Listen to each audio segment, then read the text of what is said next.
early 1950s. Initially, it was called as GMOS and was created by the General Motors for IBM machines.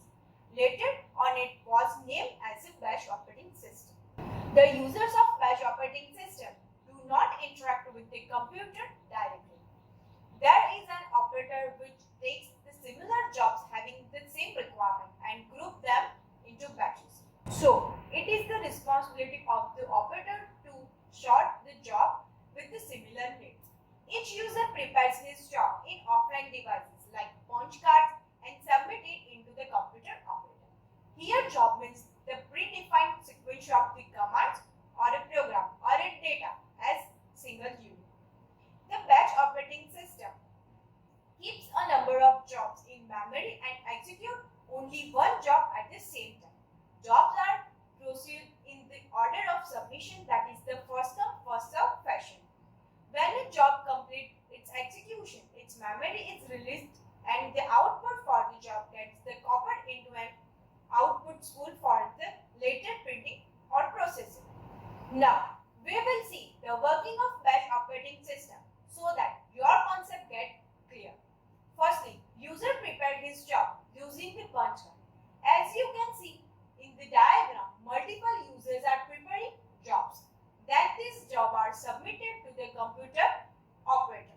Operator collects the jobs from the different user and sort the jobs into the batches within the similar needs.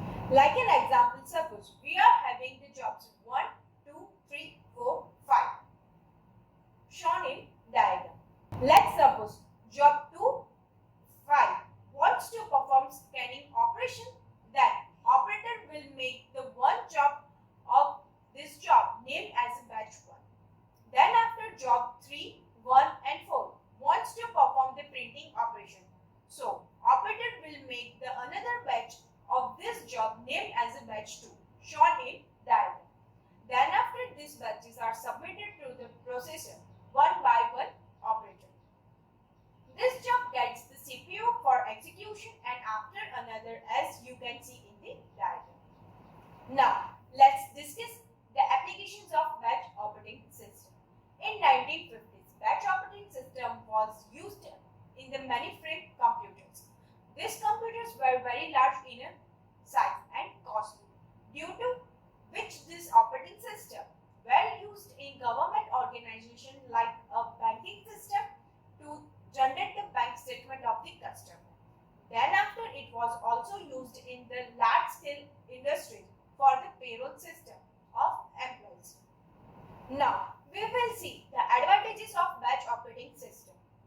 The idle time for the batch system is very less. It was easy to manage the large work repeatedly in the batch system. Same jobs in the batch have the better execution speed. The idle time for the batch system is very less.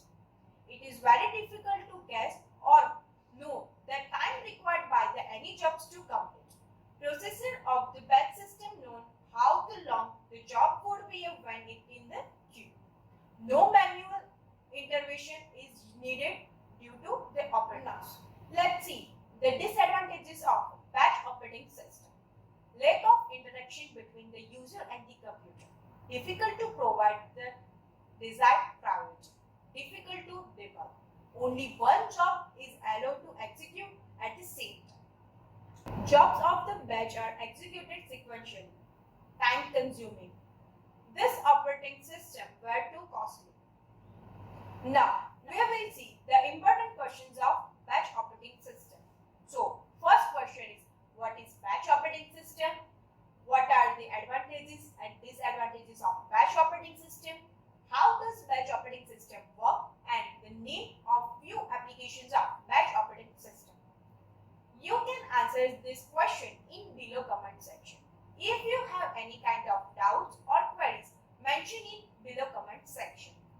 So, it was all about the batch operating system. Hope you like this video. If you like this video, don't forget to like, share and subscribe our channel. Click on bell icon for more notification. Thank you for watching this video.